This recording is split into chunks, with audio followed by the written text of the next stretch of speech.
Hello everybody, আমি নোমান। আজকে আমি আপনাদেরকে এসপিএসএস শেখাবো।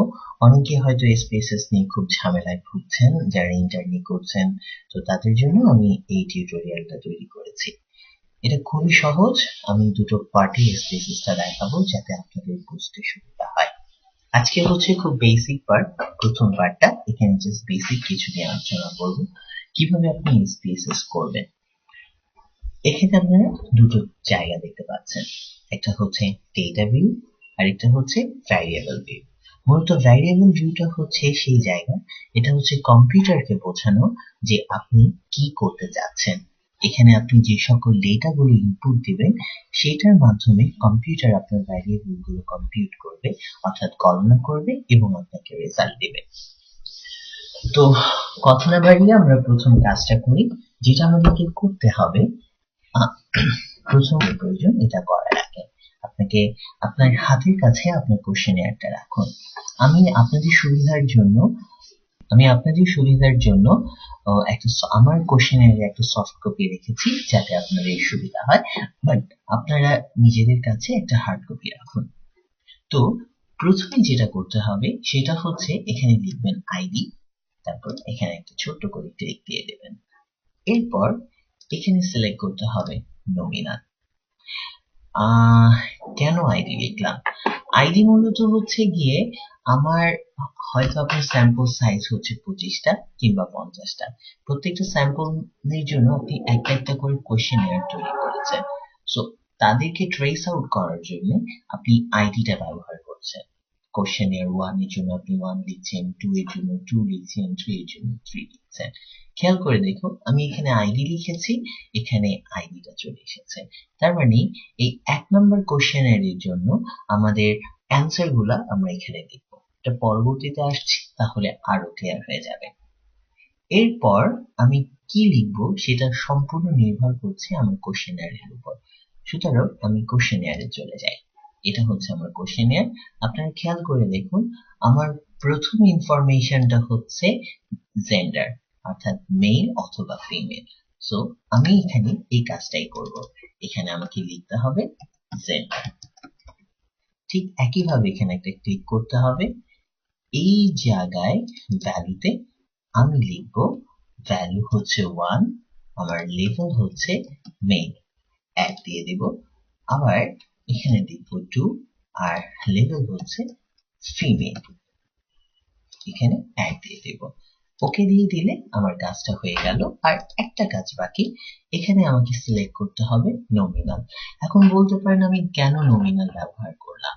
নমিনাল হচ্ছে সে সকল স্কেল যেখানে দুটো অপশন আছে, মেল অথবা ফিমেল, এর বাইরে হয়তো কিছু হচ্ছে না, যার কারণে আমরা এখানে নমিনাল অর্থাৎ এক্সাক্ট অপশন, হয় মেল হবে নয় ফিমেল হবে।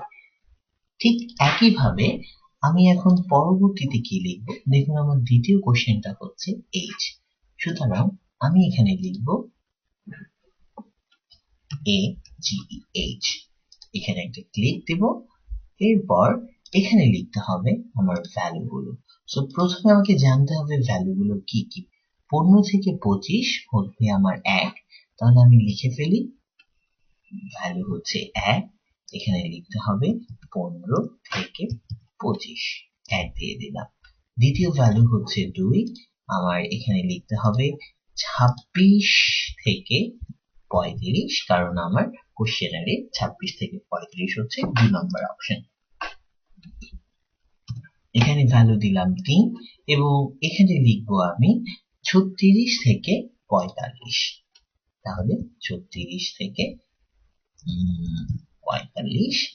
এরপরে হচ্ছে 4 নাম্বার দিলাম এবং এখানে লিখতে হবে 46 and above, তাহলে আমার 4 নাম্বার অপশনসটা আমি দিয়েছি 46 and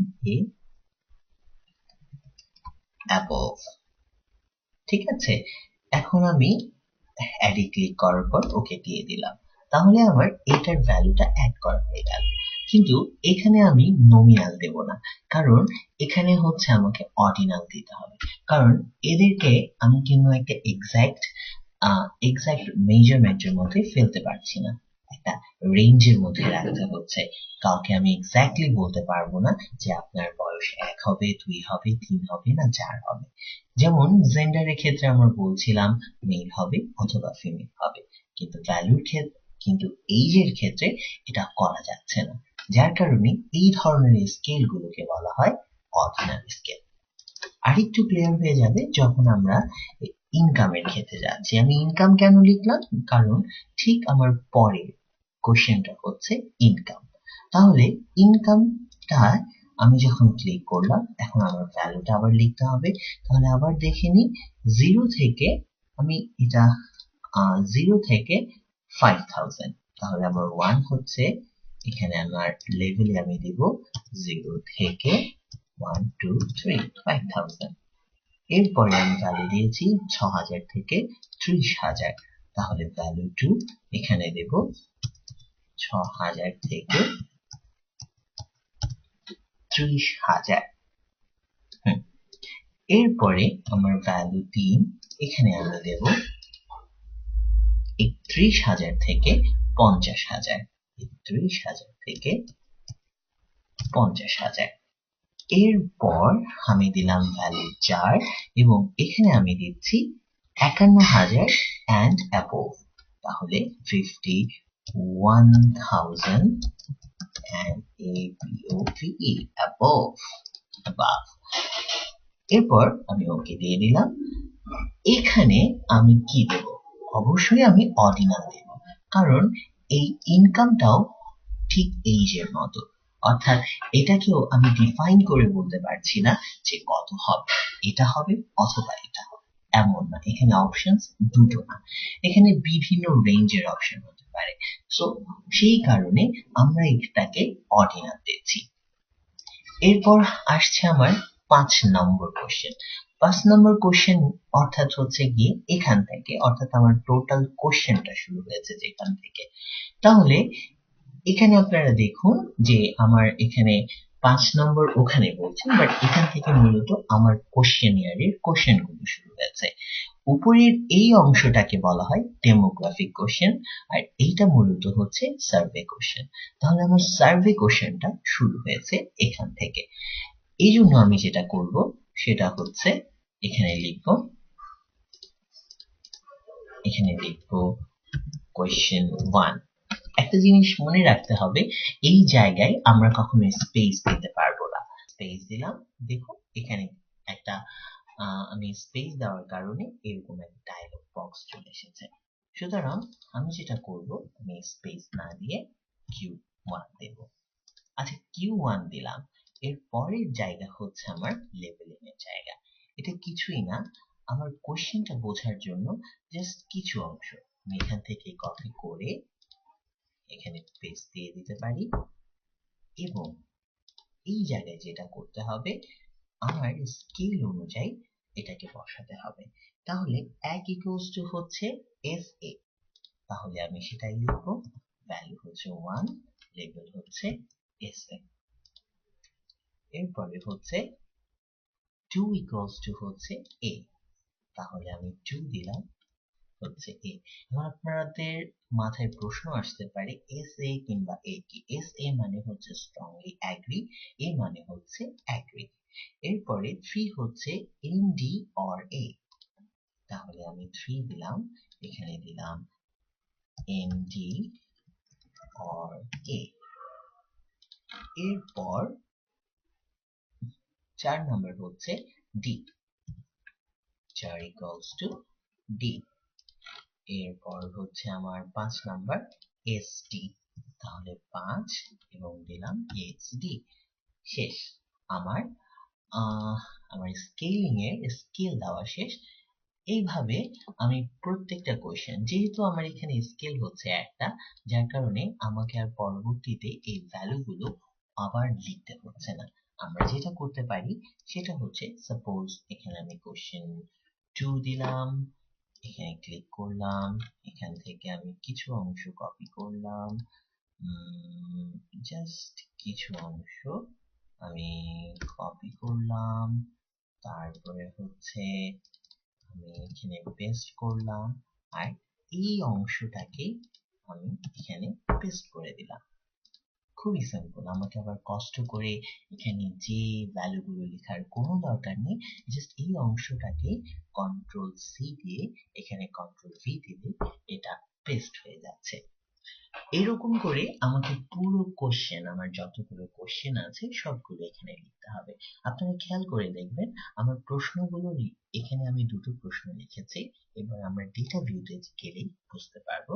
খেয়াল করেছেন এখানে আইডি এসেছে, অর্থাৎ আপনার কোশ্চেনিয়ার 1 এর জন্য আইডি হচ্ছে এটা। এখানে জেন্ডার এসেছে, এখানে এজ এসেছে, এখানে ইনকাম এসেছে, কোশ্চেন 1 এসেছে এবং কোশ্চেন 2 এসেছে। আপনাদের সুবিধার জন্য আমি একটা করা SPSS আপনাদের দেখাচ্ছি। এইটা হচ্ছে আমার ভ্যারিয়েবল ভিউ। এখানে আমি কোশ্চেন 1 কোশ্চেন 2 লিখেছি, যেটা একই সিস্টেম ফলো করা। একটা জিনিস আমি ভুলে গেছিলাম, সেটা হচ্ছে স্কেল। এখানে আমার মেজারটা সিলেক্ট করতে হবে স্কেল। স্কেল এই জন্য কারণ আমরা যেটা ফলো করছি এটা মূলত হচ্ছে scale. 1 equals to SD, 2 equals to D, এগুলোকে মূলত স্কেল বলে।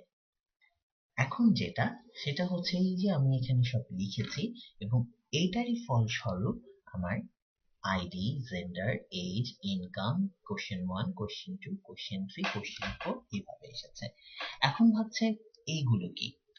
এগুলো মূলত হচ্ছে আপনার মূল কাজ, যেটা আপনাকে করতে হবে। অর্থাৎ আপনার এটা ছিল আমার questionnaire 1।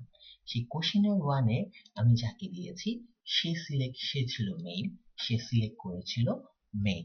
So male equals to আমরা লিখেছিলাম 1, সেই জন্য এখানে আমি 1 দিয়েছি। সে সে ছিল এইজ গ্রুপ 2 এর, অর্থাৎ 26 থেকে তার 35 কে ক্লিক করেছিল, সুতরাং সে 2 দিয়েছে। এখন সাপোজ সে যদি 3 সিলেক্ট করতো তাহলে আমরা 3 দিতে পারতাম, সে যদি 4 সিলেক্ট করতো আমরা তাহলে 4 দিতে পারতাম। ঠিক এইভাবে করে আপনাকে মূলত এই কাজটা করতে হবে। এইরকম করেই আমি পুরো কোশ্চেন, আমার 50টা ছিল, এই 50টা কোশ্চেনের উত্তরগুলা, অর্থাৎ আপনারা খেয়াল করুন এটা হচ্ছে আমার আইডি, এটার মাধ্যমে আমি দেখতে পাচ্ছি আমার মূলত 50টা কোশ্চেন আছে। 1 number question gender, age, income, question 1 এ সে 1 দিয়েছে, তার মানে সে যে কোশ্চেনের 1টা ফিল আপ করেছে সে এই 1 নাম্বার প্রশ্নের উত্তর দিয়েছে 1, অর্থাৎ সে স্ট্রংলি অ্যাগ্রি করে, সেই জন্য আমি সেখানে 1 দিয়েছি। সে 2 নম্বর কোশ্চেনের উত্তর দিয়েছে 2। খেয়াল করুন এই 2 নম্বর কোশ্চেনে সে উত্তর দিয়েছে 2, অর্থাৎ সে অ্যাগ্রি করে, নট স্ট্রংলি অ্যাগ্রি করে, সেজন্য আমি এটার উত্তর দিয়েছি 2। ঠিক এমন করে আপনাদেরকে পুরো আপনাদের স্যাম্পল সাইজ যদি আমার মতো 50 হয় তাহলে 50টা কোশ্চেনের উত্তর আপনাদের এখানে লিখতে হবে। যদি 25 হয় তাহলে 25টার উত্তর এখানে লিখতে হবে। এই যে আমি এতটুকু পর্যন্ত লিখেছি। আজকে এই পর্যন্তই। পরবর্তীতে আরেকটি টিউটোরিয়াল আসবে, যেটি হচ্ছে SPSS পার্ট 2। সেখানে দেখানো হবে কিভাবে অ্যানালাইসিসটা করতে হয়। প্রথম পার্টে আপনাদের যদি কোনো প্রশ্ন থাকে তাহলে আপনারা কমেন্ট বক্সে সেটা লিখতে পারেন অথবা আমাকে মেসেজ করতে পারেন, আমি আপনাদের প্রশ্নের উত্তর দেওয়ার চেষ্টা করব। আর আমার এখানে কোনো ভুল ত্রুটি ক্ষমা সুর দৃষ্টিতে দেখার জন্য অনুরোধ করছি। ধন্যবাদ সবাইকে।